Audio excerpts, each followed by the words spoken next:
maka zakat-zakat orang tadi itu ada di tangan pemimpin. Nah, itu boleh dia memindah-mindahkan zakat kemanapun. Nah, tadi kalau pemimpin yang membagikan zakat.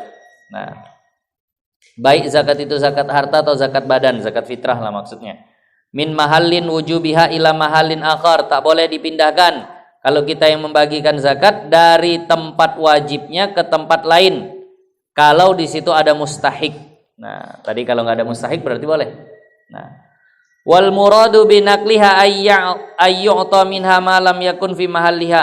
Nah, dan yang dimaksud memindahkannya itu adalah bahwa dia berikan kepada orang yang tidak berada di tempatnya waktu wajib zakat tadi itu. Nah, kemudian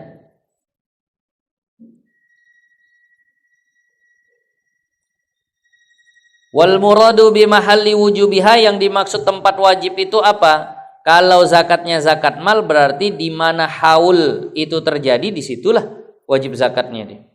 Di mana haul itu ada, di situ wajib zakatnya.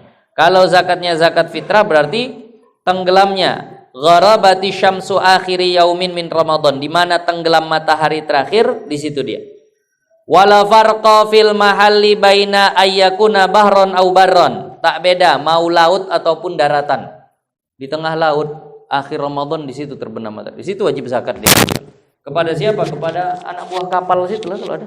Nah, tadi walaupun di laut. Au qaryatin au badiyatin, baik dia itu kampung ataupun dusun.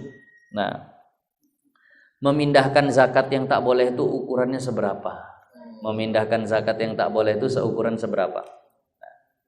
Wal murad bil mahallil akhar, yang dimaksud ke daerah lain. Daerah lain itu seberapa? Nah, yahrumu naqlu zakah ilaihi al mahallul ladzi yajuzut tarakhusu biwusulihi, yaitu tempat yang kita boleh mengqashar salat. Itulah maksud daerah lain. Ini bisa salah paham nih. Mendengar ini bisa salah paham nih. Yang tergambar apa berarti? Tak boleh memindahkan zakat ke tempat lain, itu adalah kalau di tempat itu kita sudah boleh mengqashar salat, maka tak boleh kita pindah zakat ke tempat itu. Maknanya berapa nih? Sejarah. Nah, bukan 2 marhalah. Kalau kita dari Medang nih mau ke Medan, di mana kita mulai boleh mengqashar salat? Apakah di Medan? Nah, itu maksudnya. Di mana kita sudah boleh mengqashar salat, berarti itu udah daerah lain. Nah, itu dia. Di mana kita sudah boleh melaksanakan qashar salat, maka itu adalah daerah lain. Itu maksudnya. Kan bukan kalau kita dari Medang mau ke Medan, bukan di Medan itu baru boleh mengqashar salat. Di mana kira-kira boleh mengqashar salat? Keluar kecamatan, maka di situ berarti sudah daerah lain. Maka di sini wa alaihi, maka atas pendapat ini fala yajuzun naqlu liman huwa kharijas sur, maka tidak boleh memindahkan zakat kepada orang yang berada di luar batas daerahnya. Bukan sampai 2 marhalah. Ini yang banyak disalahfahami oleh orang. Kami baca pokoknya kalau udah nggak boleh memindahkan ke daerah yang qashar salat berarti 2 marhalah. Bukan. Itu yang banyak orang terjebak di situ. Nanti akan jumpai orang yang berpendapat begitu. Pokoknya selama masih belum sampai boleh mengqashar, tak apa-apa tuh. Akhirnya pikir orang selama belum 2 marhalah berarti masih boleh. Padahal bukan itu maksudnya. Nah, iya. Khilaf tentang desa, khilaf tentang desa bagaimana? Anda pokoknya ambil kecamatan sajalah. Karena itu tadi, karena yang namanya balat yang lalu sudah pernah disampaikan, yang dalam satu itu ada satu qadhinya. Ada satu KUA-nya. Itulah balat. Nah, kecamatan lah jadi. Nah, jelas ini ya. Jadi itu tadi. Ini pendapat paling kuatnya. Jadi nanti kalau membaca hati-hati terjebak nih, yang biasa baca kitab sendiri. Oh, ini ada pendapat nih. Yang tak boleh dipindahkan itu kalau lebih ke tempat yang kita memang boleh mengqashar. Pikirnya 2 marhalah, bukan maksudnya. Nah, maksudnya di mana kita sudah boleh mengqashar? Artinya sudah keluar daerah, tapal batas. Umronul balad, batas daerah. Nah, tadi. Nah, walaupun ada pendapat begini, misal ada orang tinggal di perbatasan. Misal ada orang tinggal di perbatasan nih. Nah, kalau seandainya dia itu cuma sekitar berapa lah, 500 meter begitu. Ke sana dia kasih. Itu di dalam Tuhfah dikatakan jawazun naqli ila ma yaqrubu min baladil mal. Bolehlah kalau dekat begitu saja. Nah, itu tadi. Walaupun sudah batas daerah, tapi kalau untuk masalah qasar memang dia sudah boleh qasar, tapi kalau untuk zakat ini kan ditengok masih dekat kali lah gitu. Jadi tak masalah. Tapi amannya udahlah jangan keluar sana ke dalam sini juga. Itu amannya tuh. Nah, Kalau negara begitu juga Ustaz, kan ada batas negara Indonesia semua, tapi dia macam Thailand. nah iya samalah itu tadi. Kalau seandainya memang masih terlalu dekat, orang udah macam satu kampung lagi pun begitu. Nah. Dah. Habis tuh. Kemudian terakhirlah nih. Waktu tak cukup. Tengok pertanyaannya banyak.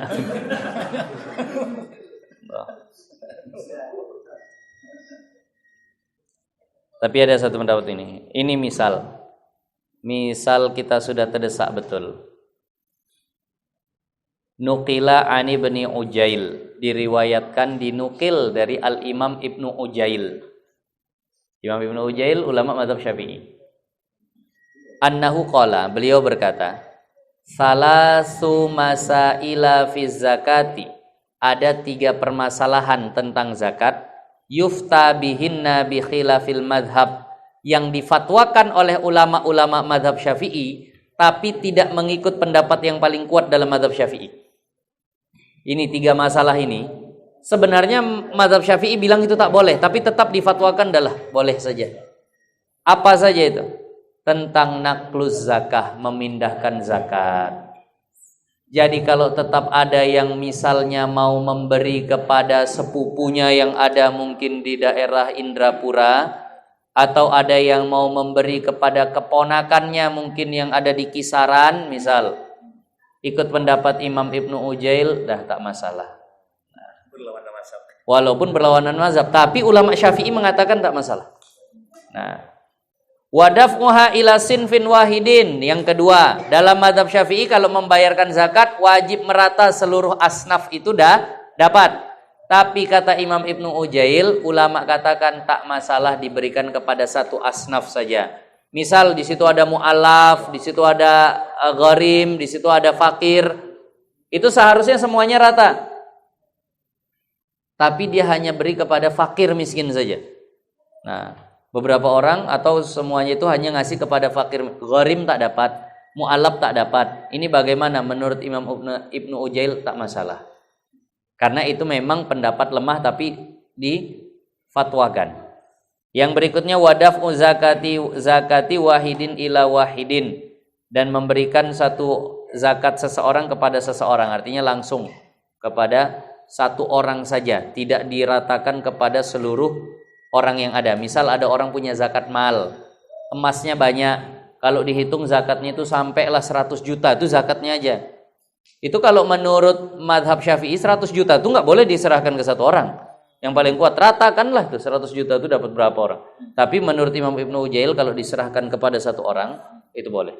Nah, walaupun itu agak menyalahi madhab lah, kita katakan. Ya. Kalau lebih penting di zakati, kira-kira yang lebih mana didahulukan? Yang lebih mana yang didahulukan? Dari 8 asnaf itu, yang memang sangat-sangat hajat itu adalah fakir miskin tetap fakir miskin. Itulah yang paling hajat karena memang tujuannya mengkayakan. Nah, kalau mu'alaf betul, kan batinnya supaya kuat, kan gitu kan ya. Mu'alaf supaya batinnya kuat. Walaupun mu'alaf nih kaya tetap dikasih, tapi kalau orang fakir miskin dikasih itu zahirnya terkuatkan, batinnya pun terkuatkan itu. Hatinya senang, perutnya kenyang. Nah, itu. Kalau yang mu'alaf tadi cuma hatinya saja kenyang, yang senang, perutnya memang udah kenyang, iya, orang dia memang udah kaya. Nah, jadi satu sisi. Jadi kalau fakir miskin ini dua-dua nih. Nah. Kemudian satu pembahasan tentang amil lah, yang perlu ditekankan lah, yang dimana-mana memang kita luruskan. Amil zakat itu secara pengertian, kalau dalam kitab ini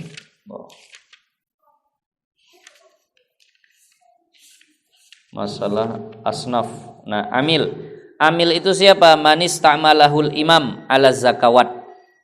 Amil itu adalah orang yang dilantik, yang dipekerjakan oleh imam untuk mengurusi zakat, termasuk menagihnya dari orang-orang yang wajib zakat, mencatat siapa saja yang berhak menerima zakat, mengumpulkan dan menjaga yang harta zakat, kemudian mendistribusikan, membagikan saja. Itulah amil itu. Kerjanya bukan hanya kumpul bagi, tapi juga nagih kepada orang yang wajib zakat tapi tak mau berzakat. Nah, amil itu yang diangkat oleh imam. Jadi kalau yang ngangkat bukan imam atau bukan orang yang diberi wewenang untuk mengangkat, maka tidak boleh menerima zakat. Nah, kita di daerah masjid-masjid ini kadang kan punya orang-orang yang memang mengumpulkan zakat-zakat tadi itu. Apakah itu berhak menerima atau tidak? Ya tergantung statusnya amil atau bukan. Kemarin saya sampai bawa ini kepada kawan-kawan ustadz-ustadz di Medan. Saya bilang, siapa? Karena saya nggak ngerti birokrasinya, saya nggak ngerti sistemnya. Jadi saya tanya, siapa di daerah kita ini, di kita ini siapa yang berhak mengangkat dan melantik seseorang menjadi amil? Maka jawaban dari beberapa kawan itu kuah katanya. Nah, tapi kawan saya mengingatkan, tapi begini Ustadz, kalau ada dapat SK dari KUA, coba dilihat itu SK sebagai amil zakat atau SK sebagai UPZ, unit pengumpul zakat. Kalau SK-nya sebagai unit pengumpul zakat berarti bukan amil. Jangan hanya itu, akhirnya kami dapat SK kok, kami dapat surat tugas langsung dari KUA. Tengok bacaannya. Sebagai amil atau sebagai unit pengumpul zakat saja. Kalau unit pengumpul zakat berarti bukan amil, tak boleh menerima zakat. Tengok nanti kertasnya, apa bacaannya? Apa biasa bacaannya? UPZ. Nah, UPZ ternyata. Unit pengumpul zakat. Nah, dari Baznas. Bukan amil zakat, sebagai amil zakat, bukan. UPZ. Nah, itu tadi, maka itu yang diingatkan kawan kita. Nah, itu persennya sekitar 12% untuk UPZ tadi itu. Iya. Untuk UPZ.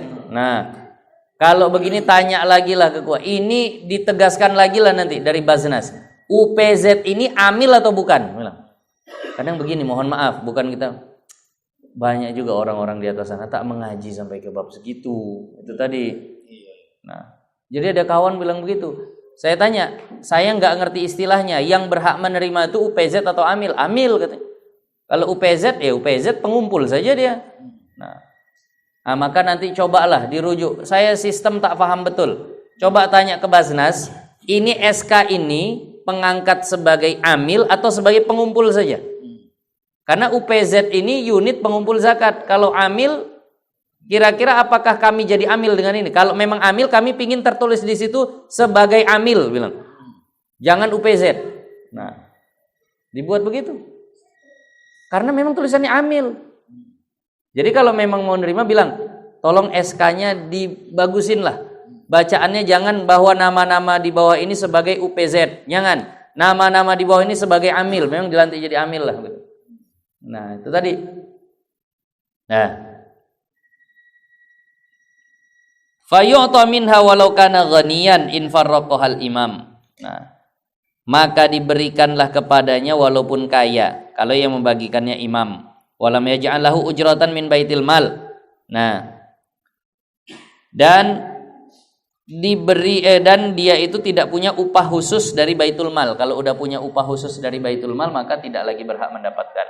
Dan nanti di dalam kitab Nihayatuz Zain, kalaupun dia mendapatkan seukuran upah misilnya, upah layaknya. Maka nanti di kitab itu wajib menyamaratakan pembagian zakat fitrah kecuali kepada amil. Kalau amil dibagi sesuai upah standarnya. kira-kira kerja seperti itu cocoknya dapat berapa rupiah, sekian. Nah kalau dihargakan ke beras, dialihkan ke beras berapa kilo lah itu, nah begitulah. Nah jadi itu amil. Coba nanti diperjelas, karena begini, kita ini kan mau hati-hati, jangan sampai memang orang yang di situ ada orientasinya duit lah gitu. Aku mau jadi pekerja zakat nih karena memang mau dapat duit. Kalaupun mau dapat duit, jangan pingin dapat dari yang zakat itu. Maka selalu kita kasih solusi, kumpul saja donasi untuk panitia zakat. Capek mereka ngurusi zakat kita, masa iya tak ada uang capeknya? Kumpul, keliling, kutip donasi untuk panitia zakat. Baru nanti orang tuh digaji pakai itu. Udah, zakat yang mereka urusi tak usah diambil lah sama sekali. Itu satu solusi. Atau solusi kedua, memang yang diangkat jadi panitia zakat tuh yang miskin-miskin sekalian. Jadi kalau dia mau dibagi atas jalur miskinnya, jangan dari jalur amil yang tak jelas tadi, itu tadi. Nah, carilah. Bapak mau, kenapa aku? Bapak miskin, biar bapak dapat zakat langsung atas nama miskinnya. Nah, jadi kalau mau begitu. Jadi amil ini diperjelas, mohonlah. Saya tak punya pula saya link. Saya termasuk apalah, ustadz yang kurang gaul kalau di Medan dibilang termasuklah. Kenalan saya di MUI sedikit, kenalan saya di Basnas tak ada malahan. Nah, jadi itulah makanya agak sulit memang, saya memang butuh juga yang seperti itu. Nah ini mungkin kayak Pak Isa ada link atau apa, coba ditanya langsung.